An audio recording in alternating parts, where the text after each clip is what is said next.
के साथ स्वागत करिए। मेरा निवेदन है, जोरदार तालियों के साथ अभिनंदन करिए छत्तीसगढ़ के पूर्व मुख्यमंत्री, बिहार में कांग्रेस के ऑब्जर्वर भूपेश बघेल जी का। भूपेश जी नमस्कार। जी नमस्कार, बहुत बहुत धन्यवाद। आपका स्वागत है न्यूज 18 के महामंच पर। आज सुबह से कई सारे नेता आ चुके हैं। अभी आपने कुछ देर पहले वीआईपी के जो आप ही के घटक दल हैं, उन्होंने तो सौगंध तक खाली की, इस बार मैं कहीं नहीं जाऊंगा। कांग्रेस का यानी महागठबंधन का घोषणा पत्र आ गया है।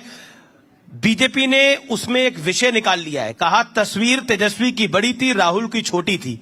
क्या कहना चाहते हैं आप?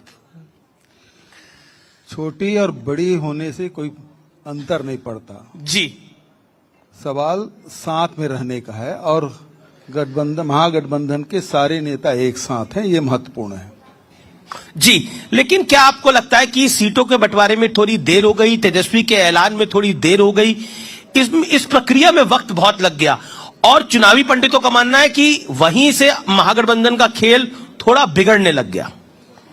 मैं समझता हूं कि इसमें बिल्कुल विलंब नहीं हुआ और जब बहुत सारे दल चुनाव लड़ते हैं एक साथ तो इस प्रकार के समय थोड़ा हो जाता है, लेकिन समय में सब कुछ पूरा हो गया, ये महत्वपूर्ण बात ये है। और महागठबंधन में सब कुछ तो ठीक हो गया, सारे नेता एक मंच में दिखाई दे रहे हैं, सब लोग मिलकर एक साथ प्रेस कॉन्फ्रेंस कर रहे हैं, एक साथ रैली कर रहे हैं, लेकिन एनडीए गठबंधन में ऐसी बात दिखाई नहीं दे रही।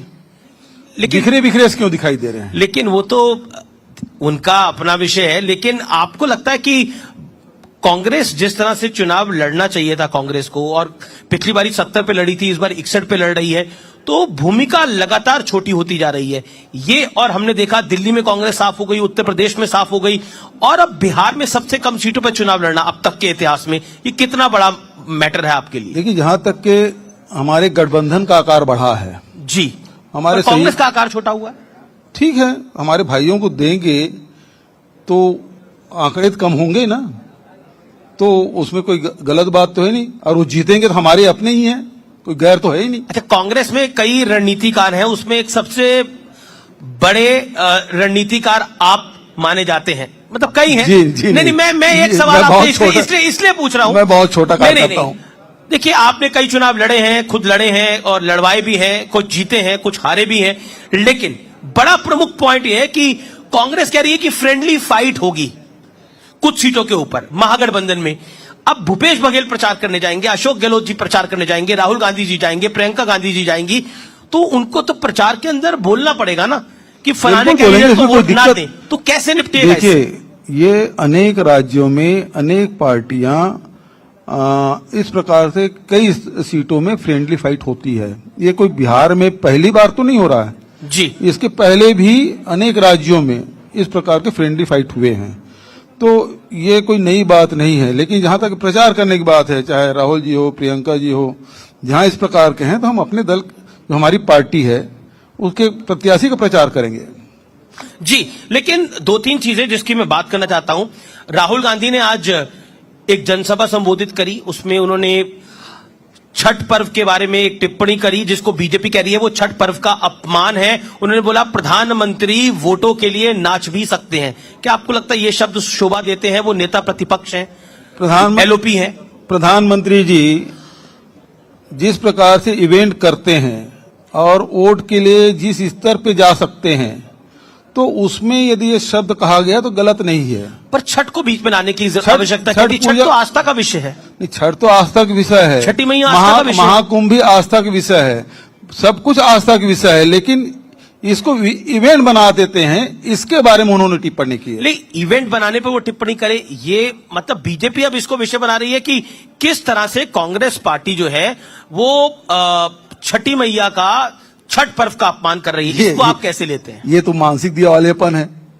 छठ महापर्व में उन्होंने कहा कि हमारी माताएं बहनें हैं, वो जमुना जी के गंदे पानी में नहा रही हैं, जहां दिल्ली की बात है, और वहीं जब प्रधानमंत्री नहाने जाते हैं तो ऐसा कुआं बना दिया जाता है, और पानी सभी लोगों के लिए था। अरे, प्रधानमंत्री के लिए विशेष रूप से बात हो रही है, और प्रधानमंत्री के लिए गर्म पानी का पाइपलाइन बिछाया जाता है, शुद्ध पानी वहां भेजा जाता है, इसके बारे में उन्होंने टिप्पणी की है। केशव मौर्य जो देखिए, अब एक केशव मौर्य इसी बात को कितना लंबा खींचेंगे आप?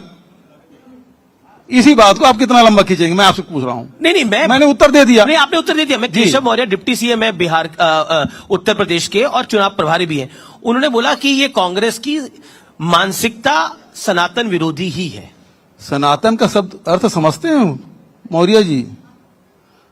सनातन जो आदि से चला है और अनंत तक चलेगा, जिसको कोई मिटा नहीं सकता, वो सनातन है। वो सत्य जो कभी समाप्त नहीं होता, वो सनातन है। भगवान बुद्ध ने उसे परिभाषित किया, जो इसी धरती से पैदा हुए जी। तो उस सनातन के रक्षक कैसे बन सकते हैं? ये भगवान के रक्षक बन जाते हैं, कभी भगवान राम को उंगली पकड़ के मंदिर तक ले जाने वाले बन जाते हैं।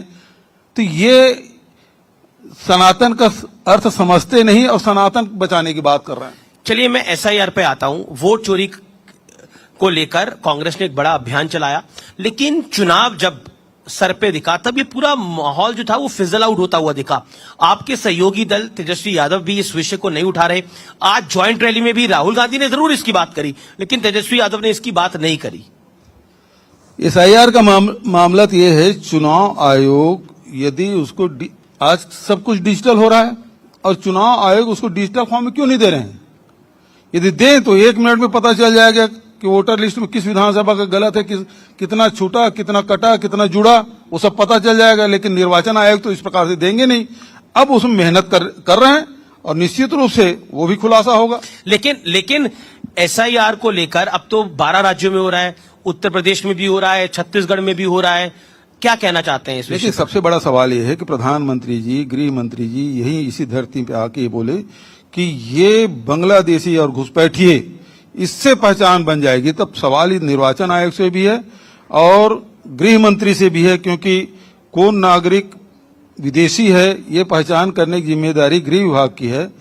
तो अब बताएं, अब चुनाव तो बिल्कुल कुछ दिन के बचे हैं प्रथम चरण के, तब भारत सरकार बताए कि कितने विदेशी नागरिक के पहचान हुई, निर्वाचन आयोग ने कितने की सूची सौंपी और कितने को आइडेंटिफाई कर लिया गया और कितने को बाहर किया गया। ये सवाल गृह मंत्री अमित शाह से जब पूछा जाता है तो वो कहते हैं कि कांग्रेस घुसपैठियों को बचाने के लिए एक मुहिम चला रही है। देखिए, सबसे पहली बात तो ये है कि भारत सरकार में बैठे हो, चाहे प्रधानमंत्री हो चाहे गृह मंत्री हो, ये कहते हैं कि 11 मतलब यहाँ घुसपैठिए आए हैं और महागठबंधन के लोग बचा रहे हैं। तो ये कहने से स्पष्ट होता है कि वो अपनी नाकामी बता रहे हैं कि कितने ये भारत सरकार में बैठे हुए लोग कितने निकम्मे हैं। वो ये बता रहे हैं कि हम घुसपैठियों को नहीं रोक पा रहे हैं।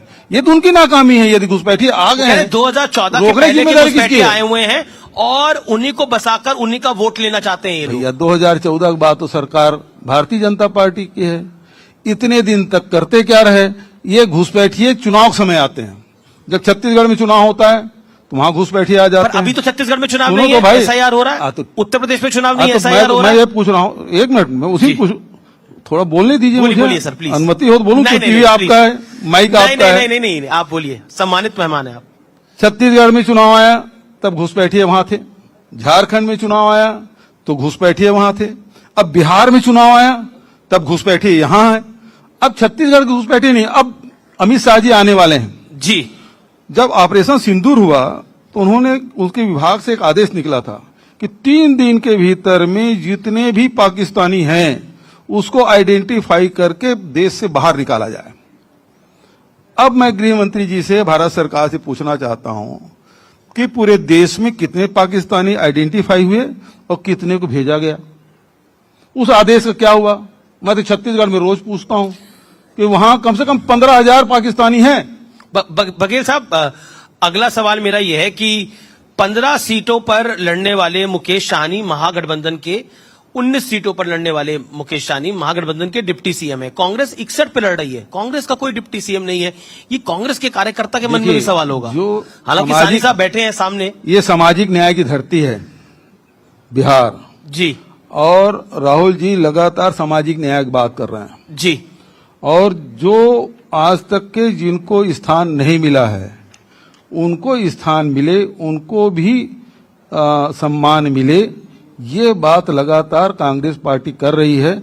और कांग्रेस पार्टी तो यहाँ बिहार में तो सबसे ज्यादा बार मुख्यमंत्री तो कांग्रेस ने बनाया, और यदि अपने छोटे भाई को यदि स्थान दे रहे हैं तो निश्चित रूप से उस वर्ग का सम्मान है। कॉम्प्रोमाइज है, कांग्रेस ने कॉम्प्रोमाइज किया है इसमें कॉम्प्रोमाइज की बात नहीं, ये सम्मान देने की बात है, और सम्मान देने से सम्मान बढ़ता है। अच्छा, मेरा आखिरी दो सवाल आपसे हैं, बिल्कुल आखिरी दो सवाल हैं।